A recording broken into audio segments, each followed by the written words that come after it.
think Vanderbilt leads to some of those lulls, playing hard and us not operating efficiently. I mean, at the end of the day, we know what kind of boxes we're going to see. We know what kind of fronts we're going to see. We've got to be able to expand and do more things and throw the ball downfield, stretch the field, get some of the wideouts involved. And I think Jake can do that. We got to protect him to be able to do it.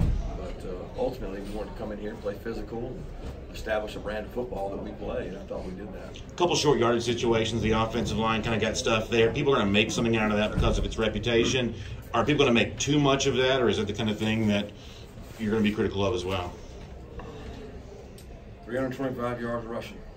I'm not going to get overly concerned about the two that we didn't get or the one we didn't get. Certainly a lot of room for improvement, but those guys play physical, and those guys see every front and every box and on demand. I'm disappointed we didn't convert those, but that's good, guys. We got to have a lot of things to work on. That's just one of the many things that we can continue to improve on.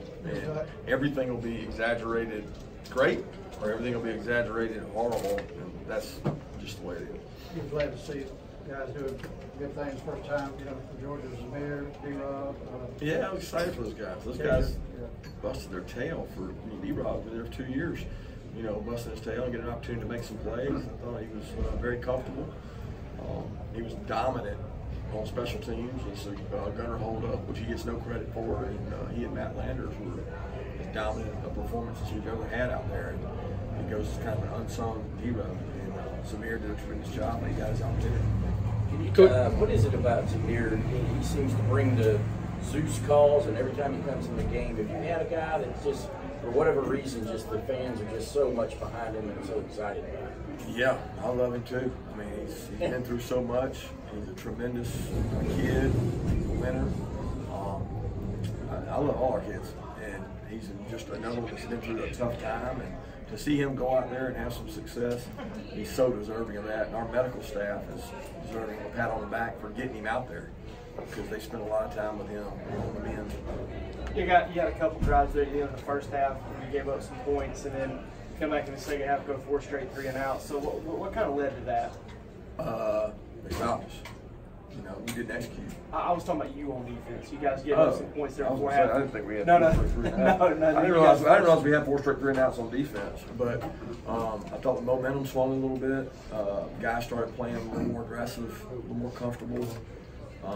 We affected the quarterback on a couple of those, where we got to him. So, we can have a good defense because we've got a lot of speed. We need some more activity up there in the front. We need to make some more tackles, and we need to stay out people's face masks, because we basically gave them 35 yards and 2 field goals on undisciplined penalties. Coach, you talked a lot about havoc in the offseason, but you said that we may not see a lot of the things you were going to do tonight. Was that because of Vanderbilt's style of play, and how would you grade your team in that area? I don't know that I would say we're not going to see it. I thought we had havoc tonight. I don't know what our rate was. I'll have to wait and see what our numbers were. But between the batted balls, between the sacks, the attacking of the ball, I mean, I thought they played really good in regards to that. I mean, I don't know if you're asking me that did we not just show our whole defense, or I don't really know what the question's asking. Kirby, you talked about over-analysis of one game often. Yeah. What did you learn about your team tonight? That we have a chance to be explosive offensively, and we're going to try to be aggressive defensively. I mean, I really feel like the backs I kind of knew about. The wideouts got some chances to make some plays, a couple balls. George there, I think he even caught one of those if he got an opportunity. It was just out of range for him. A couple of the other guys made good catches and made plays.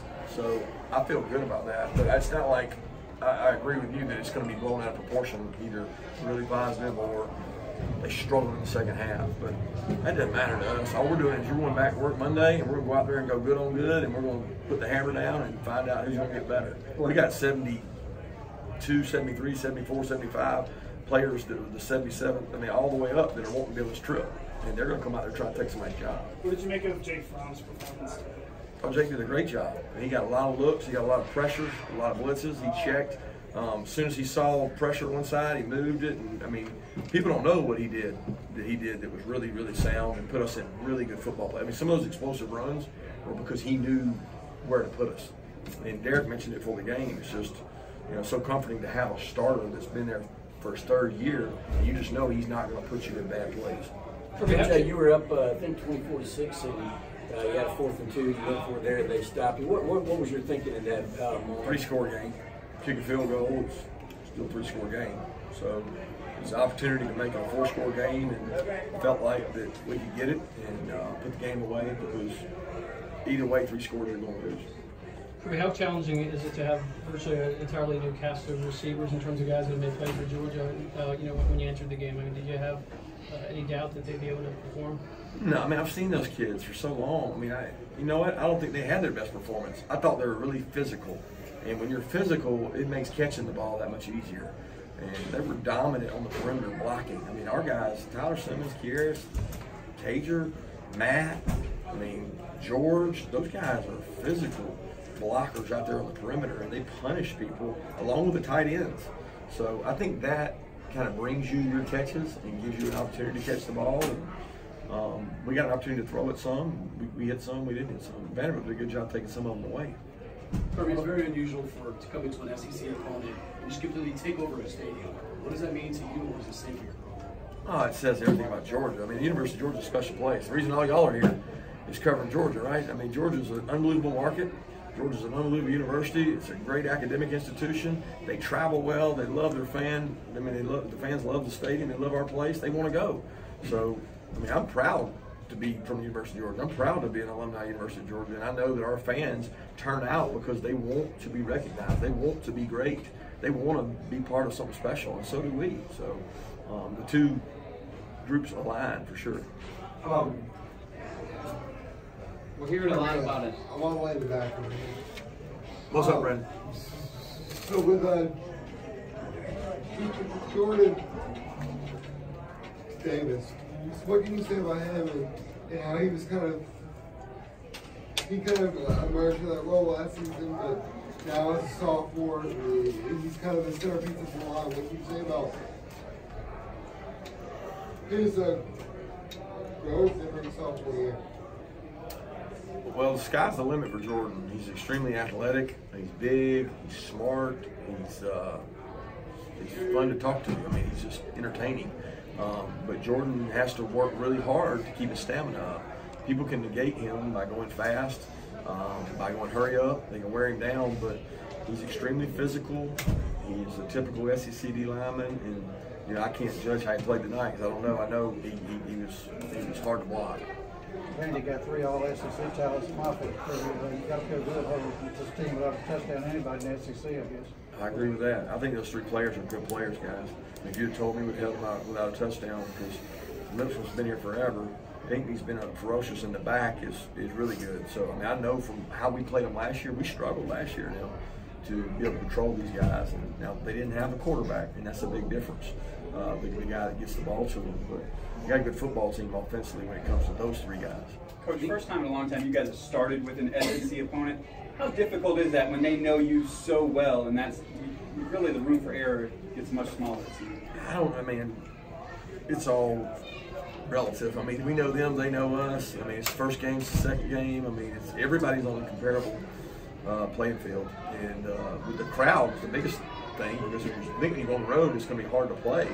But felt like a home game with our fans and all the momentum. So it helps having a very established offensive line, established quarterback to be able to go on the road and play your first game. But we grew up some tonight, but guys, we haven't scratched the surface of where we can go. We've got so many things that we can improve on. And this team has to decide they want to get better. That's all I'm asking. So do you want to get better, or are you just okay being good? And that good's not going to be good enough. We saw Demetrius Robertson be a bigger part of the offense tonight, really than, any game last year. Is that more about the guys who were here last year being gone, or more about an evolution that's occurred with him? Yeah, it has something to do with 3 wide receivers being drafted and being gone. He was just as talented last year as he is now. He just doesn't have a 10 400-meter guy in front of him, a 7th-round pick and a 4th-round pick. So he's able to get opportunities. And he's taking full advantage of those. Demetrius, he comes to work every day. I just hate so bad that so many people have these expectations for him because he's such a good kid and he practices so hard. And he was so deserving of what he was able to do tonight. Coach, we saw Isaiah come off the field. Were there any other injuries of note, or did you come out of this pretty unscathed? I missed the first part of that. We saw Isaiah come off the field. Is that a serious? I think Isaiah's fine. I mean, he came back, didn't he? Yeah, he came back. I mean, I didn't get any injury report, but I don't foresee anything there. I think Kieris may have he got hit on the hand on the fumble. So I don't know. They're doing X-rays now. You've returned a kickoff tonight pretty deep out of the end zone. What kind of green light do you give them? How far back? Yeah, not that far. That's youthful exuberance. Didn't really play and had his helmet off pretty much so again. Is he okay? Is anything going on? Should be fine. Should be fine. How about Harry to get the first carries for you guys, and then just to be able to have the numbers you have there in that position? I thought Harry did a great job. I love the way he runs. I mean, he runs with reckless abandon. He has no regard for concern for himself. He tries to be physical on the tacklers and very patient. So I'm proud of our backs. I mean, we got good backs. They've got to improve their blitz pickup, and they got to improve ball security.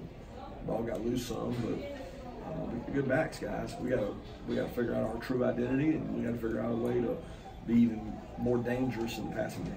2 more questions? We're hearing a lot about an unplanned 2-block walk to get into the stadium. Did that happen off the No, it was actually it was unplanned, but it was a shorter walk than typically we have here. Apparently, we lost our lead state trooper because there's an altercation on the sidewalk, and then so the guy that took over the lead went a different route. It didn't allow us to get to the normal location and see all the dog walk people, so they had to drop us somewhere else. But ironically, it was closer to the place we come in, and we typically have to walk across the field, so we didn't have to walk across the field.